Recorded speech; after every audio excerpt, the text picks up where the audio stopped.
13 beloved faces, countless standing ovations, and one thing you were never told. Behind the stage lights and Sunday night reruns, some of Britain's most iconic actors carried secrets not written in their scripts, but in court records. Murder convictions, scandals buried beneath applause, crimes dismissed as eccentricities. This isn't tabloid gossip. It's the history they don't teach in drama school. Because sometimes the real drama didn't happen on screen. It happened when the cameras weren't rolling. These are the actors you loved, and the crimes you never knew. Before we dive in, if stories like this keep you curious long after the credits roll, hit that subscribe button. It helps the channel more than you know and guarantees you won't miss the next deep dive into the strange, the buried, and the quietly disturbing. Also, let me know in the comments, where in the world are you watching from? And what time is it right now? Midnight? 3 a.m.? Are you supposed to be asleep? Yeah, me too. 1. Sir John Gielgud. In 1953, one of Britain's most revered Shakespearean actors was caught in a scandal so delicate it could have been written by the bard himself, had the bard been moonlighting for the tabloids. Sir John Gielgud, the patrician voice of the English stage, was arrested in a Chelsea public lavatory for importuning for immoral purposes. That's mid-century legalese for what the press, with Victorian glee, labeled a homosexual offense. The details were whispered, then shouted, then buried under decades of reverent retrospectives.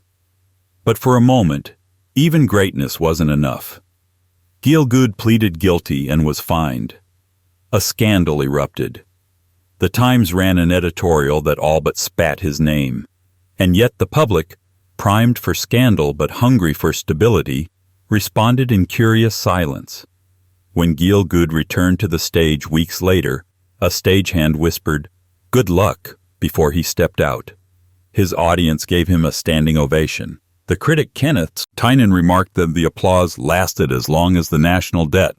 And just like that, England forgave. But why is this moment airbrushed from his legacy? Simple. The crime was eventually seen not as his, but as the law's. The passage of time reframed the story as a cultural injustice, a stain on the nation, not the man. Gielgud's voice, crystalline, erudite, timeless, became the soundtrack to prestige cinema and royal tributes. His arrest was repackaged as a tragic irony in the biography of a genius, like an unwanted footnote in a first edition. Still, there's a strangeness in how little the story circulates today. For a man knighted before being criminalized, then criminalized before being canonized, Gielgud's arrest lives in a kind of cultural purgatory, not denied, just dismissed. A minor chord in a long symphony. But maybe that's the mystery. How reputations are curated, not inherited. And how a society can smother its discomfort in standing ovations. Because when it comes to British contradictions, Gielgud's story is just the overture. The next one was also an old man in a toilet, but his story doesn't end with applause. It ends with a shrug. 2. Wilfrid Brambell. Wilfrid Brambell was the kind of actor whose face made you feel like you'd seen him digging through your grandfather's shed. As Albert Steptoe, the grumbling, unwashed father in Steptoe and Son, he perfected the role of a miserable old man in a miserable little room. And the British public adored him for it. But in 1962, the character slipped into the real world. Brambell was arrested for persistently importuning in a public lavatory. Translation: he'd been caught up in the same criminal trap Gielgud narrowly escaped. Except Brambell didn't have the aristocratic sheen to recover. He was conditionally discharged, which is legal shorthand for, "You did it, but we're pretending this never happened." The tabloids sniffed around but didn't pounce. Why? Because Brambell was never quite establishment enough to fall from grace. He didn't carry the burden of moral expectation, just the stink of lowbrow sitcoms and rumors no one wanted to touch. His audience preferred to think of him as just a character actor who looked like he smelled of damp wood and cabbage. And he played the part off-screen too. But it didn't end with one quiet arrest. Decades after his death, posthumous accusations surfaced. Claims he had abused boys in the 1970s. Allegations that were never tested in court, never followed by charges, but never quite disappeared either. They floated like fog over his legacy. The kind of stories that gather at the edge of memory, too dark to retell, too uncertain to confront. And so, as with many dead men and many closed doors, nothing happened. No vindication, no reckoning, just silence. Brambell died in 1985. Alone, mostly forgotten, quietly infamous to those who remembered. In retrospectives, he's often just Paul McCartney's grandfather in A Hard Day's Night, a joke with no punchline. But if you look closer, he's the template for a very British kind of disappearance. Not the scandal that ends a career, but the shame that makes it invisible. He was a man written out of his own legacy. And yet, the next man didn't get to disappear.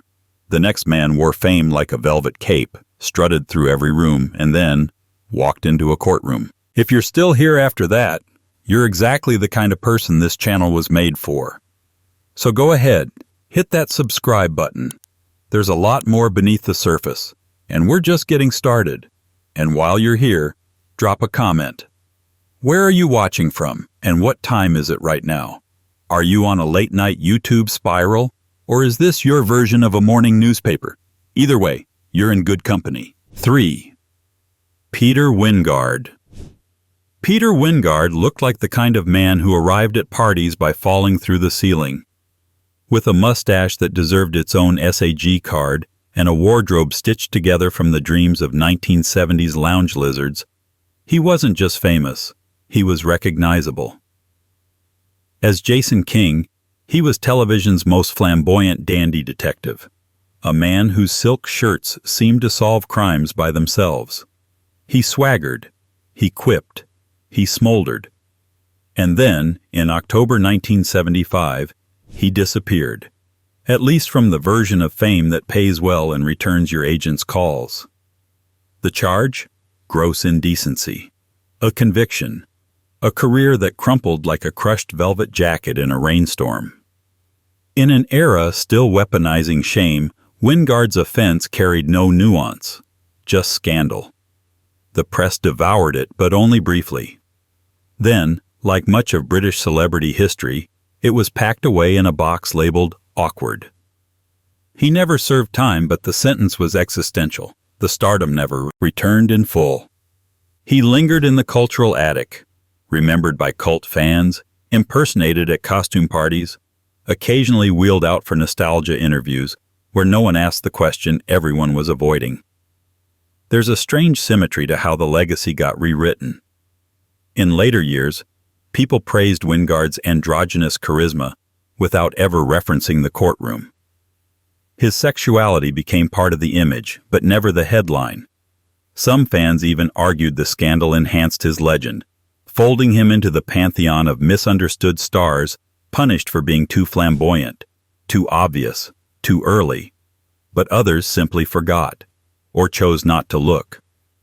Jason King, after all, was easier to remember than Peter Wyngarde. A fantasy, a facade, a man who could flirt his way through danger but couldn't charm his way out of 1975. And yet, the next man on this list had no disguise, no cult following, no mustache to hide behind. He walked into fame with a secret far darker than scandal, and walked out with a soap opera icon under his belt and a murder conviction behind him. 4. Leslie Grantham. Leslie Grantham's face was built for secrets. In the 80s, he became one of the most recognizable villains in Britain as Dirty Den Watts on EastEnders, a man who could smirk his way through betrayal, blackmail, and the occasional soap opera resurrection. But before he was Den, before the scripts and the cameras and the accidental national treasure status, Grantham was serving time for killing a man. At 18, during a stint with the British Army in West Germany, Grantham tried to rob a taxi driver. The robbery went wrong. A gun went off. The driver died. Grantham was convicted of murder and sentenced to life in prison. He served 10 years. He got out. And then, in the kind of twist screenwriters don't dare pitch, he decided to become an actor. That detail, the murder, wasn't hidden. In fact, it was often mentioned in articles with an odd tone of reluctant respect. The tabloids couldn't decide whether he was a danger or a redemption arc. In truth, he was both less and more than either, a man who carried a violent past into a make-believe future. And viewers, surprisingly, didn't flinch. Maybe because his character was already so cruel, so conniving, that the reality behind the fiction barely registered. It fit. But Grantham's story wasn't a straight line. His later years brought new scandals, tabloid stings, lurid revelations, a public fall from grace that felt less like a reckoning and more like a second act collapsing under the weight of the first. Still, the murder never left the narrative. It haunted every retrospective, lingered in every awkward interview, not denied, not forgotten, just there, an immovable fact beneath the performance. So why does it feel somehow unprocessed? Perhaps because British celebrity culture has always made space for lovable rogues, reformed villains, men with haunted eyes and charming smirks.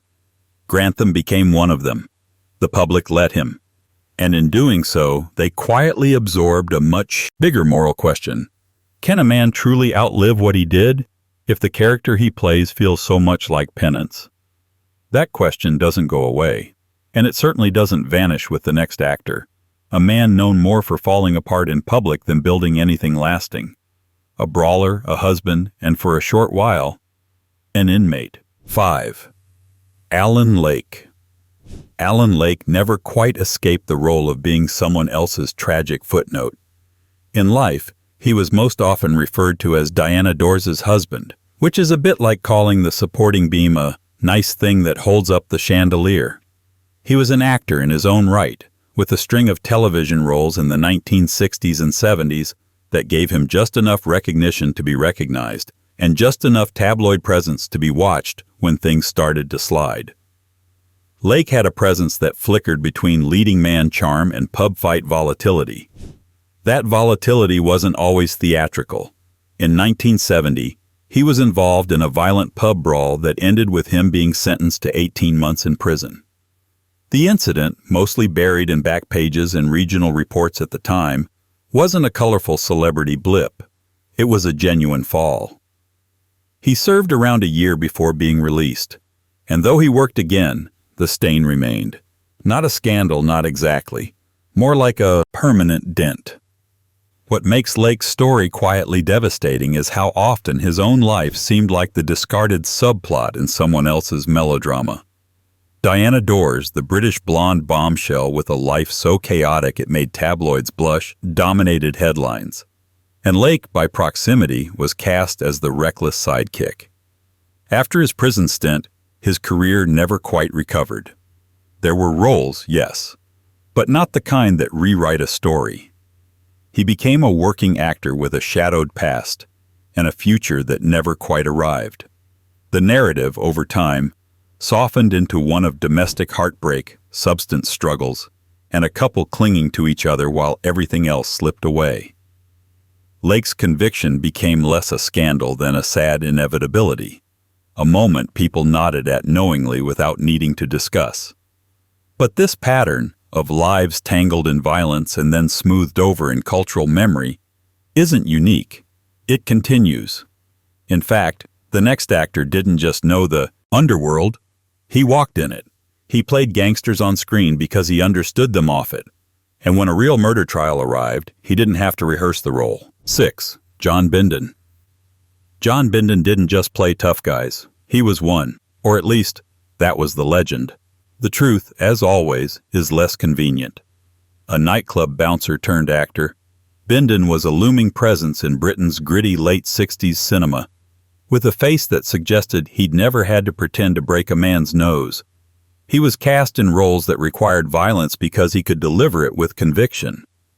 Some believed he wasn't acting at all. His off-screen life fed the myth. Bindon was known to police long before he was known to audiences. Rumors swirled of protection rackets, gangland associations, and high-profile liaisons that sounded like they'd been lifted from a particularly lurid pulp novel. But one event turned the whispers into headlines: the murder of London gangster John Dark in 1978. Bindon was arrested and tried for the killing. Prosecutors painted a picture of a contract hit disguised as self-defense. Bindon, maintaining that he acted in fear for his life, was eventually acquitted. The trial made front pages. It also made producers nervous, because while juries found him not guilty, the industry found him difficult to explain, too dangerous to glamorize, too notorious to ignore. Even in acquittal, Bindon's career stalled. The stigma didn't come from a conviction, but from association. He'd walked too close to something Britain didn't want on screen without a safe moral buffer. After the trial, offers dried up. He drifted, out of the public eye, out of the spotlight, into a kind of mythic exile. The irony is almost poetic. He avoided prison, but couldn't escape the sentence. Bindon became a ghost in the margins of British film history. A man whose life was cinematic, but unfilmable. Too real to dramatize, too messy to package. When audiences do encounter him today, it's often without knowing the context. He's just that guy from Performance or Get Carter, a hulking presence with a menacing look. But the legacy is there, just beneath the surface, untamed, unresolved, and inconvenient. Which, come to think of it, describes our next figure perfectly. An actor so famously unmanageable that even the law had to take a number. 7. Oliver Reed. Oliver Reed was a man who seemed to be in a lifelong arm-wrestling match with himself, and losing gloriously. He had the face of a Roman statue left out in the rain, the body of someone who could throw a horse, and a voice that sounded like it had been aged in oak casks. To British cinema, he was both a brute and a poet, often in the same frame. From Women in Love to The Devils, he played men who were either on fire or about to set something else ablaze. But it wasn't just the characters. Reed brought the chaos with him. His personal life was a rolling, roaring theater of contradictions. Old-school chivalry one minute, catastrophic brawls the next. In the early 1980s, during a visit to the United States, he was arrested following an altercation that left him facing legal consequences. He eventually pleaded no contest to 2 counts of simple assault. The case didn't dominate headlines the way it would today, but it left its dent, a formal judicial reminder that the myth wasn't entirely a joke. The incident, like so many in Reed's life, was soon absorbed into the ongoing saga of Ollie being Ollie. That was the excuse, the brand, and the damage control. Assault wasn't a crisis. It was, according to The Spin, just another night in the life of a misunderstood tempest. He kept working. He kept drinking. He kept being cast as men who could only express love by smashing things. And this is where the cultural memory gets selective. Reed's later renaissance, culminating in Gladiator, released posthumously, polished the myth into something almost noble. A wild man who died with his boots on. The stories of rage and violence, some involving real harm, are now packaged alongside tales of bar-top opera solos and bare-knuckle poetry. The criminal charges fade into footnotes. Because in the end, the industry chose to remember the performance, not the paperwork. But what happens when the paperwork won't stay buried? What if the tragedy isn't mythologized, but lived, publicly, painfully, and without the soft lens of nostalgia? That brings us to someone whose downfall wasn't an anecdote, it was an ending. 8. Judy Carne. Judy Carne was the kind of performer whose very presence felt like a punchline warming up. As the original "Sock It to Me" girl on Rowan and Martin's Laugh-In, she became a symbol of the psychedelic 60s, zippy, zany, impossible to pin down. But beneath the bright lights and catchphrases was a woman teetering on the edge of collapse. Fame came quickly, as did the disillusionment. Her career, which should have soared on charm and comic timing, was derailed by personal battles that became tabloid fodder. Arrests, addiction, hospitalizations. Judy Carne seemed to headline the dark side of grooviness. But in 1986, the story took on the tone of a final curtain. That year, Carne was convicted of drug possession in the UK and sentenced to 3 months in prison. She served too. By then, the public had long since stopped listening. This wasn't a shocking fall. It was the expected one. Carne had gone from punchline to cautionary tale without much of a middle act. Her conviction didn't come with national outrage or public defense. It was reported, then shrugged off, like the last note in a song that had long since faded. Even in prison, she was mostly remembered for what she used to be: the girl with the grin, the joke, the pratfall. No one quite knew what to do with her when the laughter stopped. That's the strange part. Unlike others whose criminal pasts were spun into redemption arcs or moral reckonings, Carne's was simply absorbed into the tragedy. There was no comeback, no critical reevaluation. She lived out her later years quietly, her fame reduced to an occasional retrospective or ironic mention on a clip show. Her name remains mostly a cultural time capsule, sealed, shaken, and stowed away. What's most telling is how neatly her story is filed under forgotten, despite the fact that the conviction, the downfall, and the warning signs were all so public. There's something eerie about how fast the collective memory moves on until someone asks, "Whatever happened to?" And speaking of public downfalls that rewrote everything, we now come to a case where the crime didn't just ruin a career, it obliterated it. 9. Chris Langham. Chris Langham was a man whose voice seemed built for satire. Mildly apologetic, painfully clever, and just British enough to get away with saying anything. Through the 1980s and 1990s, he carved out a niche as the thinking man's comic, the kind of writer-performer who made viewers laugh and wince at the same time.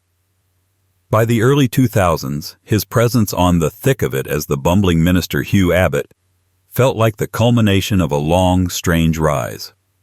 He was finally being recognized not just as a clever man in the background, but as the slightly broken heart of the joke.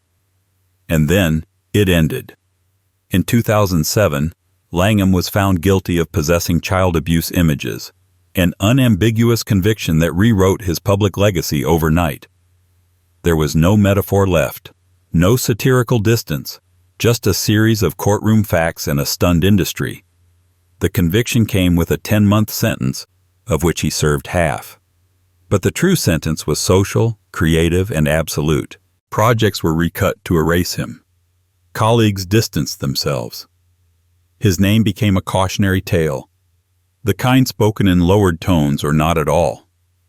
What made Langham's fall uniquely brutal was the timing.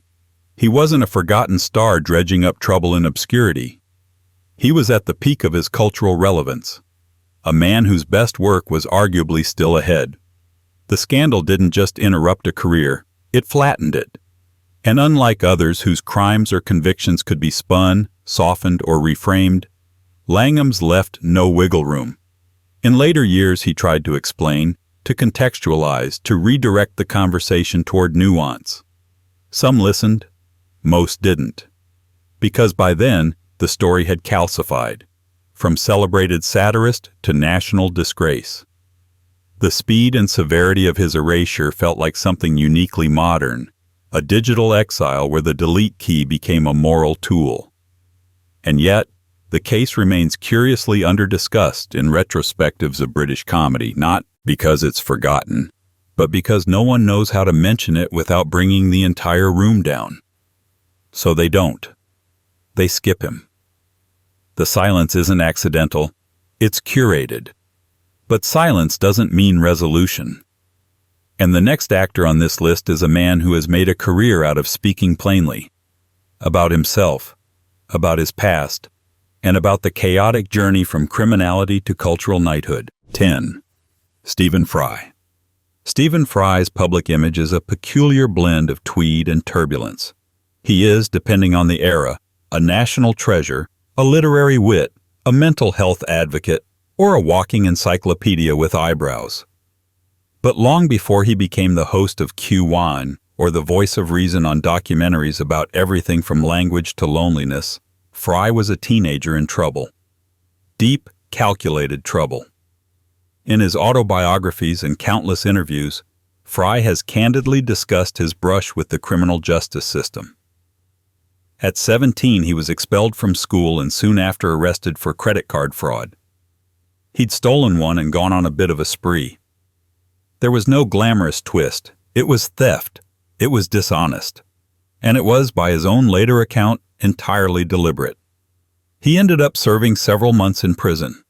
That stint in youth detention became a turning point, not just in his life, but in the way he tells his story.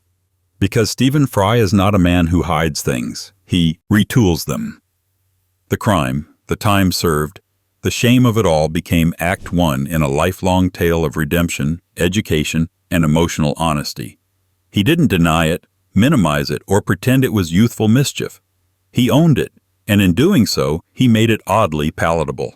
The public accepted it. Perhaps because Fry's intellect and self-awareness gave him permission to be complicated. Or perhaps because the crime came so early, and the transformation so complete, that it resembled the kind of arc we root for. He was clever, wounded, and articulate. Everything a good redemption narrative requires. Still, it's easy to forget that Fry is, in legal terms, a former criminal. His later success, eloquence, and cultivated image as the nation's favorite clever uncle have all but eclipsed that chapter. But the record exists, quietly and unmistakably. It's a testament to Britain's selective memory. Some criminal pasts are buried. Others are rewritten in posh prose and melancholic narration. But what happens when a criminal record isn't buried or overturned, but fought over for decades in courtrooms, documentaries, and picket lines? The next name on the list didn't just serve time. He became a symbol of an entire class struggle, and his conviction echoed far beyond the courtroom walls. 11. Ricky Tomlinson. For most people, Ricky Tomlinson is the epitome of the warm, working-class granddad, slouched in a threadbare armchair, beer in hand, muttering wry truths between belches on the royal family. But rewind a few decades, and you'll find a very different Ricky. Not a sitcom patriarch, but a political prisoner, at least according to the legal records and the man himself. Back in the early 1970s, Tomlinson wasn't just laying bricks. He was organizing them. As a construction worker during a period of nationwide industrial unrest, he became a key figure in the Shrewsbury building workers' strike. It was an era defined by economic volatility, deep class divisions, and a government increasingly wary of the power of organized labor. In that climate, picketing was more than a protest. It was a political flashpoint. Tomlinson was arrested and later convicted for conspiracy to intimidate, among other charges. He served 16 months in prison, but even as the doors closed behind him, he never stopped claiming the system got it wrong. For years, he campaigned for his conviction to be overturned, alleging political interference and withheld evidence. He wasn't alone. Others jailed in the same sweep, known collectively as the Shrewsbury 24, fought a long, bitter battle for justice. It wasn't until 2021, nearly 5 decades later, that the Court of Appeal finally agreed. Key evidence had been withheld from the defense. Convictions were quashed. Legally speaking, Tomlinson's record was cleared. But the stain, the years lost, the prison time served, the public branding, those can't be returned like borrowed items. They become part of the architecture. Interestingly, none of this seems to have derailed his later fame. In fact, if anything, it burnished his everyman credentials. He wasn't just playing a salt-of-the-earth bloke. He was one. He'd been in the trenches, literal and legal. His politics weren't an accessory. They were lived experience. That authenticity is hard to fake and harder to forget. Still, it's a peculiar kind of stardom. The criminal record that became a badge of honor. The jail term that wrote itself into the biography without shame. But the next name on this list isn't about protest or politics. It's about glamour and humiliation. Because while Ricky Tomlinson marched into prison with defiance, the next actor stumbled into it with a paparazzi flash. 12. Hugh Grant. In 1995, Hugh Grant was riding high on a cinematic wave of floppy hair and nervous charm. 4 weddings and a funeral had made him a global star, the face of British romantic comedy. an endearing symbol of polite awkwardness wrapped in a dinner jacket. He was, for all intents and purposes, unscandalizable. And then came Los Angeles. One summer evening, Grant was arrested by LAPD officers for lewd conduct in a parked car on Sunset Boulevard. It wasn't just a personal embarrassment, it was a global punchline. Headlines weren't just harsh, they were gleeful. The mugshot went viral before viral was even a thing. America gasped. Britain winced. And Grant stood awkwardly in front of a dozen microphones, apologizing with all the bashful cadence of a man who'd just accidentally elbowed the Queen. He pleaded no contest, was fined, given probation, and sent on his way. Legally, it was a misdemeanor. Culturally, it was something else, a morality play, a media feast, and a stress test of celebrity resilience. For a lesser actor, it might have been career-ending. For Grant, it became the reset button he didn't ask for but somehow managed to press with surprising grace. The most baffling part? He bounced back, almost immediately. Within a year, he was back on screens, winning over audiences who had, astonishingly, chosen to forgive.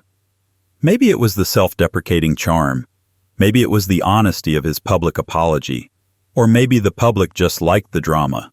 Either way, the arrest didn't stick. Not in the long term. The moral fallout was somehow shorter than the queue for Notting Hill tickets. In modern retrospectives, the scandal is often filed under awkward hiccups, if it's mentioned at all.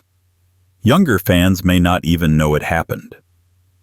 The incident has been retrofitted into the legend, part of the messy, charming trajectory of a man who always looked a bit like he'd lost his wallet and didn't want to say anything. Still, the story lingers in the fine print, a reminder that British charm can be both sword and shield. But the final actor on this list doesn't wield charm.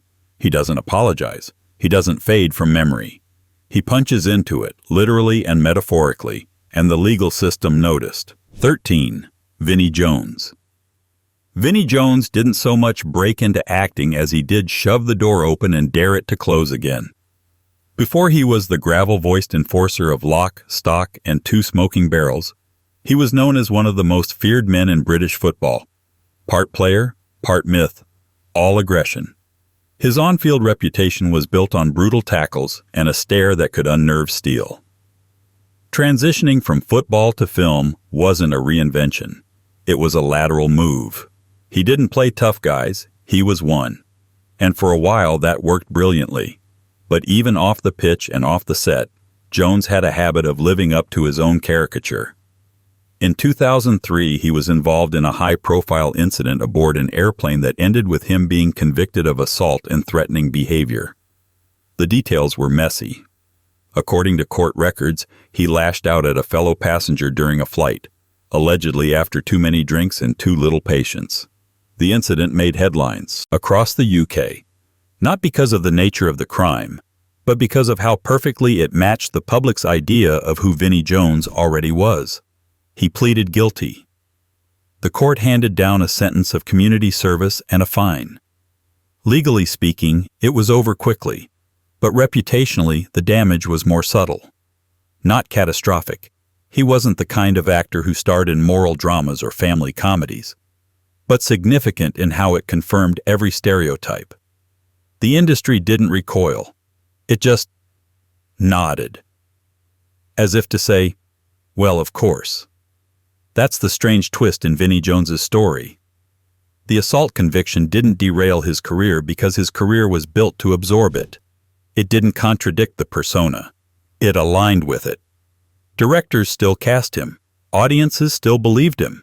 In many ways, the conviction became just another anecdote in the long list of very Vinnie moments, filed somewhere between a red card and a Guy Ritchie shootout. But buried beneath, the bravado is a real question. When a crime matches a persona so well that no one's surprised, does it get taken less seriously? Does performance shield a person from accountability, or just dull the public's interest in looking deeper? Because that's the thing about these stories. They aren't just about crime. They're about what we choose to remember, and what we find more comfortable to forget.